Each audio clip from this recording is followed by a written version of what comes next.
Good morning. Thank you for joining me today.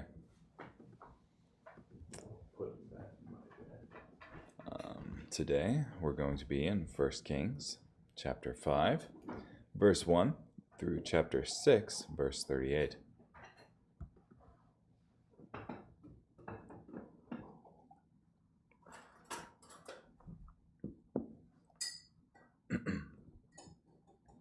King Hiram of Tyre sent messengers to Solomon when he heard that he had been anointed king in his father's place. Hiram had always been an ally of David. Solomon then sent this message to Hiram: "You know that my father David was unable to build a temple to honor the Lord his God, for he was busy fighting battles on all fronts, while the Lord subdued his enemies. But now the Lord my God has made me secure on all fronts. There is no adversary or dangerous threat. So I have decided to build a temple to honor the Lord my God, as the Lord instructed my father David. Your son, whom I will put on your throne in your place, is the one who will build a temple to honor me. So now, order some cedars of Lebanon to be cut for me. My servants will work with your servants. I will pay your servants whatever you say is appropriate. For you know that we have no one among us who knows how to cut down trees like the Sidonians." When Hiram heard Solomon's message, he was very happy. He said, "The Lord is worthy of praise today, because he has given David a wise son to rule over this great nation." Hiram then sent this message to Solomon: "I received the message you sent to me. I will give you all the cedars and evergreens you need. My servants will bring the timber down from Lebanon to the sea. I will send it by sea and raft-like bundles to the place you designate. There I will separate the logs, and you can carry them away. In exchange, you will supply the food I need for my royal court." So Hiram supplied the cedars and evergreens Solomon needed, and Solomon supplied Hiram annually with 20,000 cores of wheat as provision for his royal court, as well as 20,000 baths of pure olive oil. So the Lord gave Solomon wisdom, as he had promised him, and Hiram and Solomon were at peace and made a treaty. King Solomon conscripted work crews from throughout Israel, 30,000 men in all. He sent them to Lebanon in shifts of 10,000 men per month. They worked in Lebanon for 1 month, and then spent 2 months at home. Adoniram was supervisor of the work crews.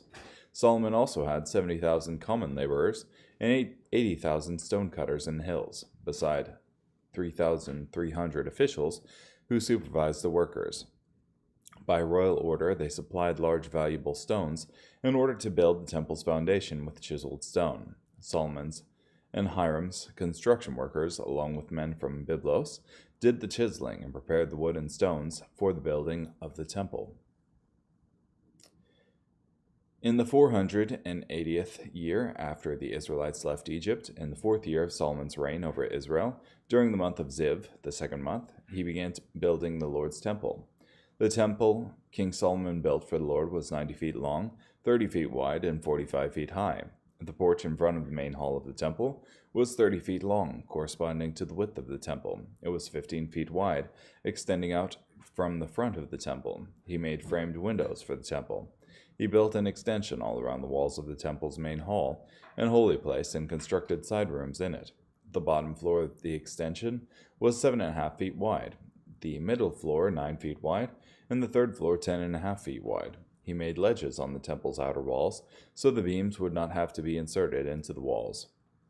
As the temple was being built, only stones shaped at the quarry were used. The sound of hammers, pickaxes, or any other iron tool was not heard at the temple while it was being built. The entrance to the bottom level of side rooms was on the south side of the temple. Stairs went up the middle floor and then on up to the 3rd floor. He finished building the temple and covered it with rafters and boards made of cedar. He built an extension all around the temple. It was 7.5 feet high, and was attached to the temple by cedar beams. The Lord said to Solomon, "As for this temple you are building, if you follow my rules, observe my regulations, and obey all my commandments, I will fulfill through you the promise I made to your father David. I will live among the Israelites, and will not abandon my people Israel." So Solomon finished building the temple. He constructed the walls inside the temple with cedar planks. He paneled the inside with wood from the floor of the temple to the rafters of the ceiling. He covered the temple floor with boards made from the wood of evergreens. He built a wall 30 feet in from the rear of the temple as a partition for an inner sanctuary that would be the most holy place. He paneled the wall with cedar planks from the floor to the rafters. The main hall, in front of the inner sanctuary, was 60 feet long. The inside of the temple was all cedar and was adorned with carvings of round ornaments and flowers in bloom. Everything was cedar. No stones were visible. He prepared the inner sanctuary inside the temple so that the Ark of the Covenant of the Lord could be placed there. The inner sanctuary was 30 feet long, 30 feet wide, and 30 feet high. He plated it with gold, as well as the cedar altar. Solomon plated the inside of the temple with gold. He hung golden chains in front of the inner sanctuary, and plated the inner sanctuary with gold. He plated the entire inside of the temple with gold, as well as the altar inside the inner sanctuary. In the inner sanctuary, he made 2 cherubs of olive wood. Each stood 15 feet high. Each of the first cherub's wings was 7.5 feet long. Its entire wingspan was 15 feet. The second cherub also had a wingspan of 15 feet. It was identical to the first in measurements and shape. Each cherub stood 15 feet high. He put the cherubs in the inner sanctuary of the temple. Their wings were spread out.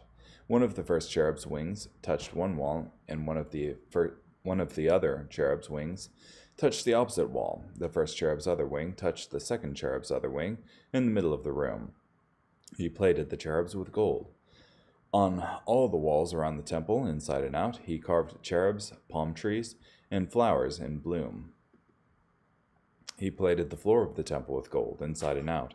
He made doors of olive wood at the entrance to the inner sanctuary. The pillar on each doorpost was 5-sided. On the 2 doors made of olive wood, he carved cherubs, palm trees, and flowers in bloom, and he plated them with gold. He plated the cherubs and the palm trees with hammered gold. In the same way, he made doorposts of olive wood for the entrance to the main hall, only with 4-sided pillars.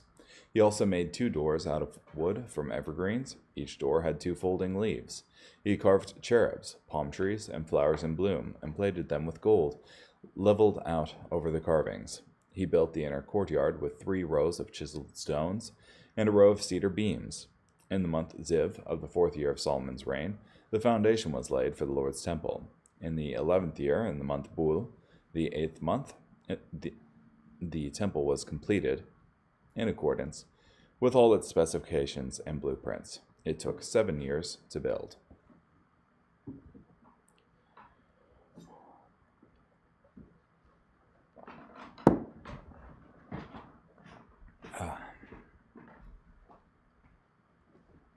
So there's the construction of the temple that Solomon made, though I'm pretty sure it continues on and describes a lot of the instruments and the outer courts of the temple as well. But there's the temple building itself.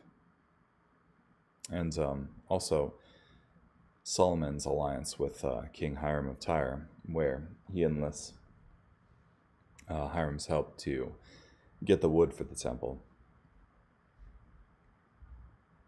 Also interesting that it states how long it had been since the Israelites left Egypt, 480 years at this point.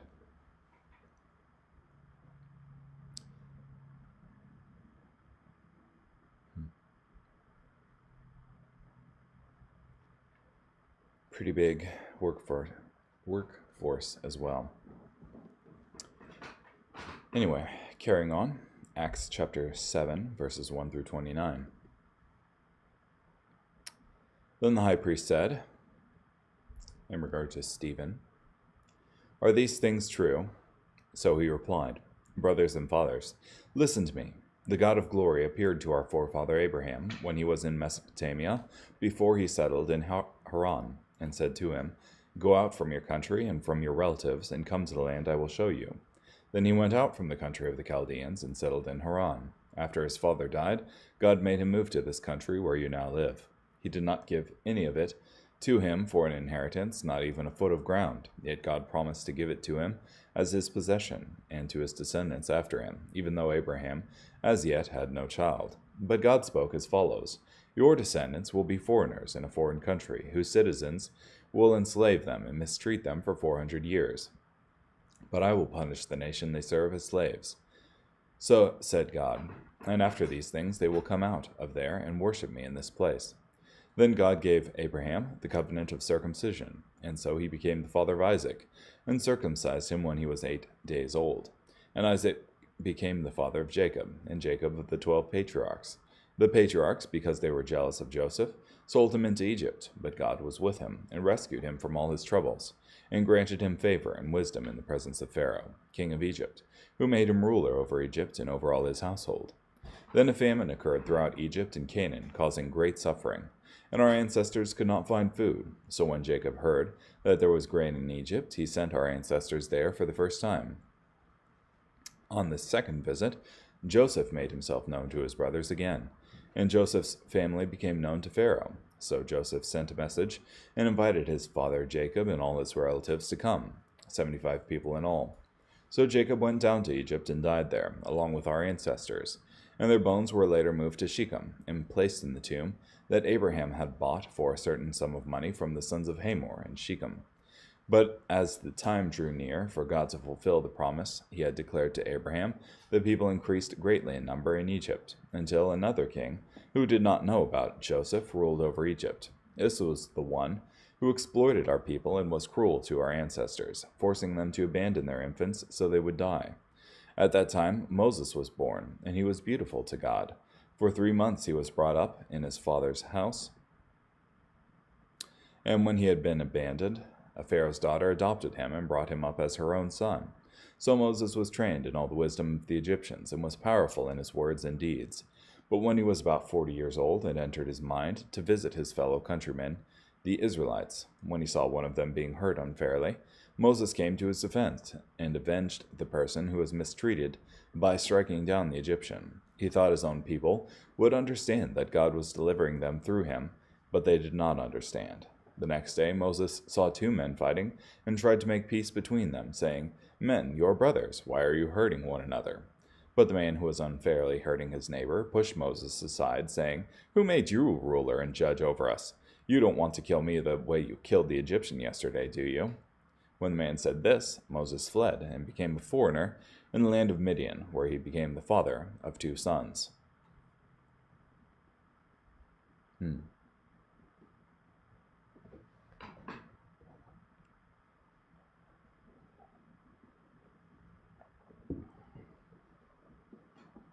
So Stephen was brought before the Sanhedrin here, and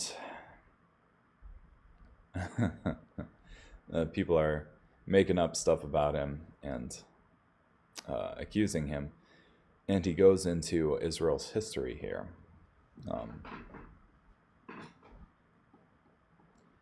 And in this first part, he talks about Abraham and Jacob.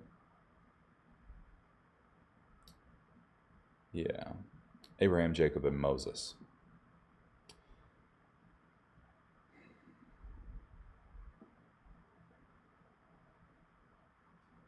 Not sure specifically why these are brought up.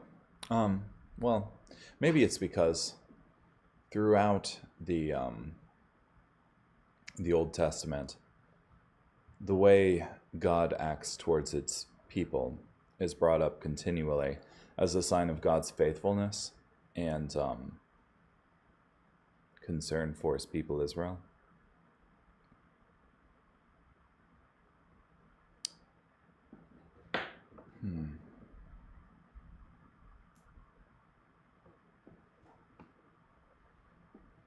Well, Abraham himself is kind of like a pariah here, in that he leaves his country that he was in community with, and travels to the land of Haran, basically with only his family with him.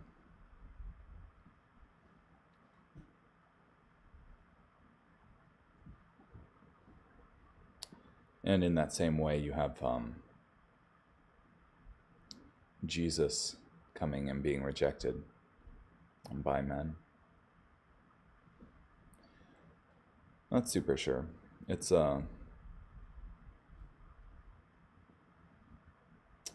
I think he brings up in Acts 7:27, who made you a ruler and judge over us, specifically in regard to the rejection of God's leader, in this case Moses, but later on Jesus. But oh yeah, could just be that he's reiterating history.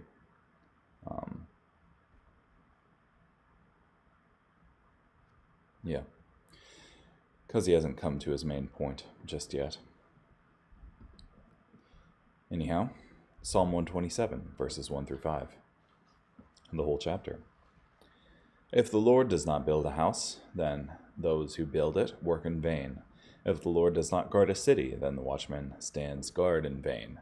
It is vain for you to rise early, come home late, and work so hard for your food. Yes, he can provide for those whom he loves, even when they sleep.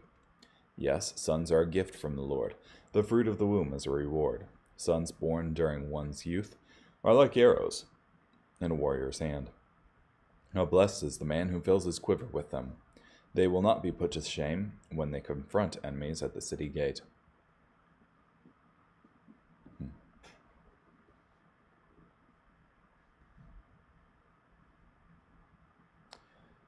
Interesting how it highlights God's involvement in our daily lives. So, an importance for the Lord to establish matters. And finally, Proverbs chapter 16, verses 28 through 30. A perverse person spreads dissension, and a gossip separates the closest friends. A violent person entices his neighbor and leads him down a path that is terrible. The one who winks his eye devises perverse things, and one who compresses his lips brings about evil.